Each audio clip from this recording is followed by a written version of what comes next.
Where does your Nando's come from? The Nando's supply chain story. The Nando's supply chain is designed to deliver on its promise of freshness and quality every tiny step of the way. So, what exactly is involved in putting a Nando's meal on your plate? Let's have a quick overview by following the path of a chicken and a chili in the supply chain. Chickens are matured on broiler farms, where they take 35 days to reach market weight. Subsequently, they are sent to the processing plant where they are processed according to the weight and the Nando's cut.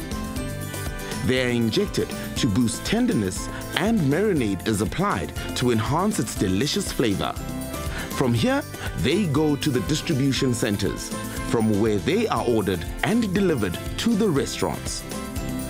Nando's IP brand of Peri Peri, or African Bird's Eye Chili, is produced by small-scale farmers in Malawi, South Africa, Mozambique, and Zimbabwe. It is sold to farming organizations where it is dried, milled, and sterilized. Subsequently, it is exported to dry spice processing companies and wet sauce manufacturing companies in South Africa. Some of the wet sauces go back to the processing plant, others to the distribution centers, and others to the retail grocery market. The dry spice packs go to the distribution centers. This may seem pretty straightforward, but the complexities can only truly be appreciated when you look at everything that can go wrong. Let's look at the chicken first. Fresh chicken is never frozen, and the cold chain of between 0 to 4 degrees should never be broken. The processed chicken also has a lifespan of 8 days, a highly perishable product. The margin for error is minuscule. From processing to restaurant delivery, it takes 3 days, which leaves 5 days product shelf life. If everything goes according to plan, the stock moves seamlessly from the plant to the restaurant at delivery intervals of 3 days. But that is never the case. A sudden demand for a product, electricity failures, technical breakdowns, public holidays, human error, and industrial action, drought, and many other unforeseen events can influence the supply chain negatively and set the production schedule back. The buffer stock at the distribution centers has to absorb the effect of all these realities. Only a very limited amount of buffer stock can be kept, since the buffer stock also has a shelf life of 8 days. Fresh chicken with a shorter shelf life possesses complexities along the supply chain. Frozen chicken has a shelf life of 1 year. Large quantities of buffer stock can be carried to prepare for unplanned events. To manage this delicate balancing act, Nando's planning has to be meticulous. Nando's provides our supply partners with a 3 to 9 month forecast.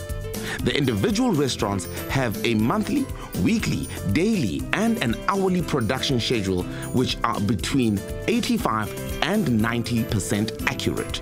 Now, let's take a look at the chili's journey within the Nando's supply chain. Nando's farming initiative with small-scale African farmers was started in an effort to ensure a sustainable supply of Nando's IP brand of Peri Peri and to create a socially responsible and ethical supply chain. Peri Peri has to be hand-harvested and is therefore difficult to produce on a commercial scale. In the past, Nando's competed for Peri Peri on the open market, which led to inconsistent supply and quality, dubious sourcing, and price instability. Through the farming initiative, Nando's took ownership of its supply chain and is able to control and trace ethical standards, quality, price, and retain exclusivity of its own brand of Peri Peri. Nando's works closely with the farming organizations who supply the smallholder farmers with seedlings, fertilizers, and equipment on a loan system. The farmers grow the Peri Peri plants to maturity. The plants are continuously hand harvested as each plant produces 3 flushes of Peri Peri. The farmers sell the fresh chilies to the farming organizations where they are dried for about a week. Subsequently, they are milled and sterilized and exported to South Africa as a dry product. Here they go into the dry spice packs, wet sauces, and are distributed to where they are needed. Finally, everything comes together when someone places an order at Nando's. Obviously, of the delicately balanced supply chain, the potential disasters that were avoided, and the farmers that were empowered, our guest gets the quality, flavor, and freshness she came for. The journey is complete, and another customer is satisfied.